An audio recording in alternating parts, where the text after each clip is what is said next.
Bonjour, bienvenue pour un nouvel épisode de Secrets d'entrepreneur au sein de la FIA, Fédération internationale d'art actuel. Aujourd'hui, j'ai la joie d'interviewer Dominique Philippot, le président de MIP Plastic Group. Ce groupe gère 3 sites de production spécialisés dans la plasturgie. Un site en Sarthe à la Fresnay-sur-Chédoué et 2 dans l'Eure, à Pont-Audemer et Le Vaudreuil. Les 3 sites génèrent un chiffre d'affaires de 10 millions d'euros avec une centaine de salariés. Dominique a repris le premier site sartois en 2011 qui fabrique des supports DVD, CD et Blu-ray. Et les 2 sites de l'Eure ont, eux, été repris en 2018 et 2020 et sont spécialisés dans la plasturgie pour les dispositifs médicaux.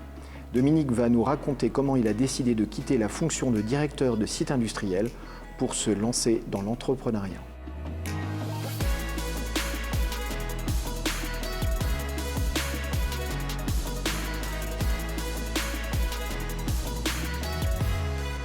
Bonjour Dominique, merci d'être venu pour nous partager ton expérience. Donc brièvement, comment ça s'est passé avant 2011, avant l'achat du site de la Fresnay-sur-Chédoué? Bon, déjà, j'ai fait une formation de plasturgiste, j'ai fait l'ISPA à Alençon. J'ai fait également un DESS d'administration des entreprises. Et puis après, j'ai directement pris des jobs de directeur d'usine. Puisque globalement j'ai dû accumuler à peu près 20 années de direction d'usine, en PME principalement, et que en plasturgie, en injection et en extrusion plastique. Donc là c'était ta spécialité. Ah oui, je ne suis pas sorti du plastique. Et alors comment à un moment, donc après 20 ans d'expérience, tu te dis, alors c'est peut-être pas après 20 ans d'ailleurs, tu t'es peut-être posé la question dès le départ, comment... Oui, j'ai toujours un peu en tête de reprendre peut-être un jour une société. J'avais déjà eu une première démarche de recherche de reprise il y a à peu près 15 ans. Et puis finalement, j'ai retrouvé du travail, donc salarié. Et puis ensuite, en 2011, donc là, j'ai franchement décidé de me dire, voilà, là, je reprends. Et c'était l'environnement ou c'était vraiment ton choix à ce moment-là? J'ai eu le sentiment d'avoir fait un petit peu le tour du travail en tant que salarié. Et j'avais envie d'avoir plus les manettes, quoi. Ok. Et donc là, comment ça se passe? Donc là, tu prends cette décision, tu claques des doigts et ça y est, tu as trouvé une petite entreprise à la Fresnay-sur-Chédoué? Oui, ça, j'ai retrouvé assez rapidement, effectivement. Ouais. J'ai retrouvé assez rapidement donc, un site qu'un gros groupe industriel voulait céder. Donc ça s'est fait assez rapidement, puisque dès juillet 2010, on était à peu près d'accord. J'avais obtenu, moi j'ai eu mes parents qui m'avaient fait une donation pour m'aider un peu, des amis industriels qui avaient accepté de participer, je dirais, à l'opération en tant qu'associé. Donc financièrement ça a commencé bien. Et puis après là ça s'est un peu corsé puisque j'ai mis 1 an pour trouver les accords bancaires, quoi. Quelles sont les compétences que tu as déployées entre le moment où tu as décidé en fait de quitter ce travail de salarié, directeur salarié, et de devenir entrepreneur? Parce que là, tu mets de l'argent sur la table, tu dois aller convaincre tes partenaires, les banques. Ce qui se différencie par rapport au poste de directeur d'usine, c'est qu'effectivement on est beaucoup plus sensible au côté financier, forcément, sur la gestion financière. Une vision plus large peut-être Oui, forcément, il y a le côté plus orientation stratégique de l'entreprise. Et ça, comment ça s'apprend, ça? Ça se ressent, je dirais. Ça se ressent. Et alors, c'est intéressant, mais ça se ressent par quoi? C'est l'écoute du marché, c'est les tendances, Oui, il faut être très, très, très à l'écoute des clients, de tout, des salariés, des marchés, etc., quoi. Effectivement, il faut être sensible à ces signaux faibles. Mais ça, c'est une vraie compétence qu'en tant que directeur, tu n'avais pas forcément, parce qu'il y avait d'autres personnes du groupe. On le ressent, mais on n'a pas forcément les manettes, donc on ne peut pas exprimer derrière l'orientation. On en fait part, je dirais, forcément à la direction générale du groupe, mais après, si le dirigeant veut faire autrement, il fait autrement, quoi. Okay. Donc là, par contre, effectivement, non seulement il faut être capable de recevoir ces signaux faibles, donc d'aller au contact des clients, sentir le marché, et en même temps prendre les décisions qui vont dans ce sens-là et les assumer. Oui, complètement.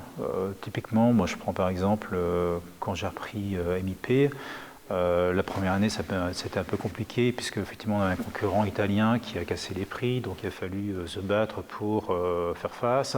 On a développé de nouveaux produits, on a certains qui existaient, j'en ai développé d'autres, ce qui nous a permis d'être, au final, d'arriver à s'en sortir par rapport à cette guerre des prix sur des produits assez standards. Et puis, on a réussi comme ça à passer la première année. Et puis la deuxième année, en 2013, j'ai carrément racheté le concurrent italien. J'ai rapatrié l'activité sur le site de Sartois, de La Fresnaye. Et puis tout de suite, ça nous a permis d'être plus à l'aise, ce qui a sauvé un petit peu l'entreprise, ce qui a permis aussi à l'entreprise d'investir dans ce que je voulais faire dès le début, c'est tout ce qui est secteur médical, pharmaceutique. Donc ça, c'est arrivé en 2008, ça 2018. Non, c'est sur le site, aujourd'hui sur MIP, on est à plus de 50% d'activité pour la partie médicale pharmaceutique qui n'existait pas du tout en 2011 quand j'ai repris le site, quoi. Donc il y a une orientation effectivement du site.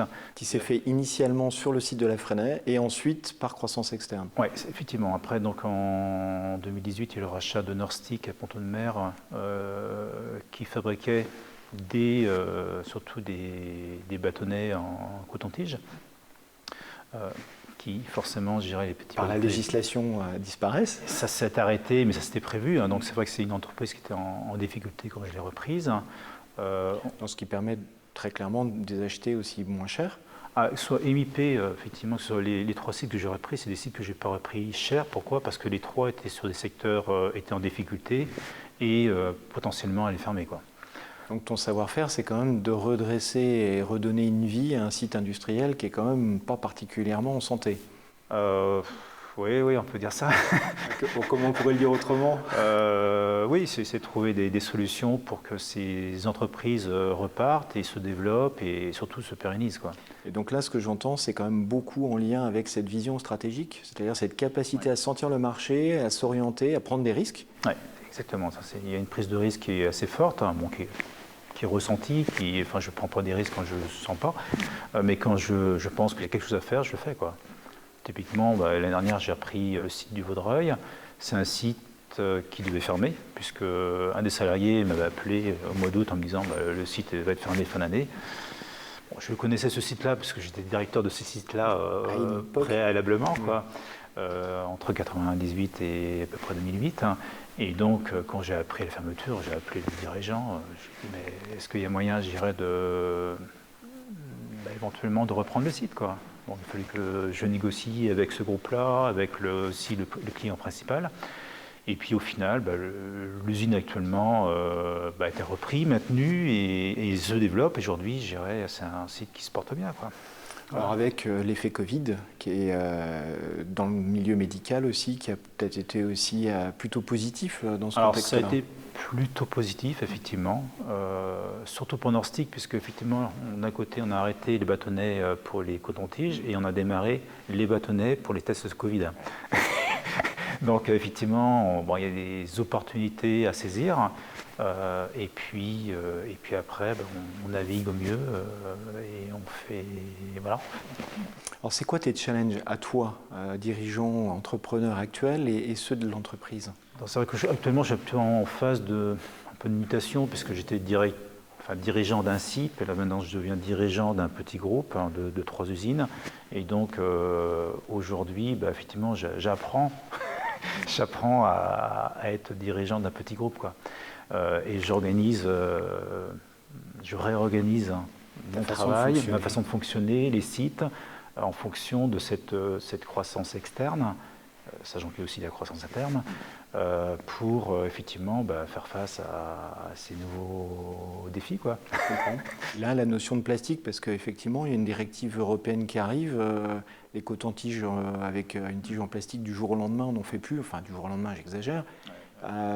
Comment tu vois, toi, l'avenir du plastique? Tout ce qui est plastique à usage unique, je pense à tout ce qui est agroalimentaire, ça va bien sûr baisser, voire s'arrêter. Maintenant, si je prends pour l'automobile, plus une voiture est légère, plus elle va être écologique, entre guillemets, donc le plastique a toute sa place.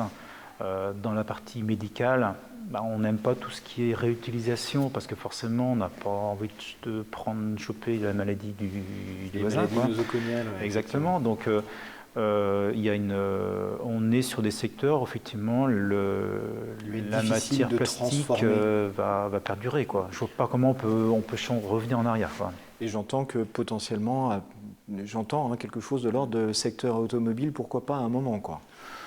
Alors, je suis ouvert à tout, hein. À bon entendeur. Ouais. Comment tu trouves ton équilibre d'entrepreneur, 3 sites et ta vie professionnelle? Donc, tu as des enfants, tu vis une partie de ta semaine sur Alençon, mais tu habites plus proche de Rouen.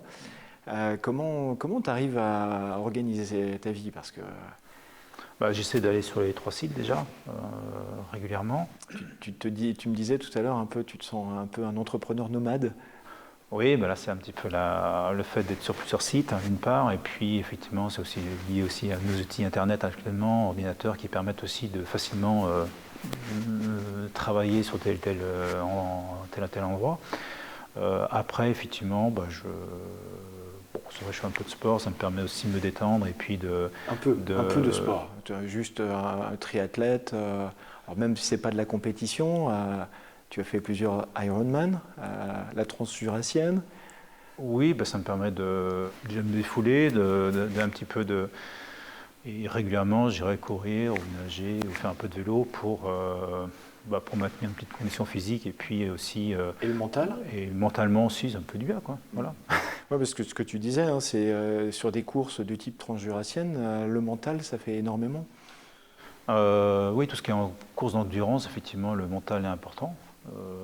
Je pense que le mental est important aussi dans le monde du travail, parce que c'est vrai que il faut tenir. C'est un peu un marathon, une entreprise. Hein, c'est pas du sprint, hein, c'est du triple marathon. Oui. Chaque début d'année, on rappuie et on refait le marathon. Voilà, on est toujours en mode, je dirais, longue distance.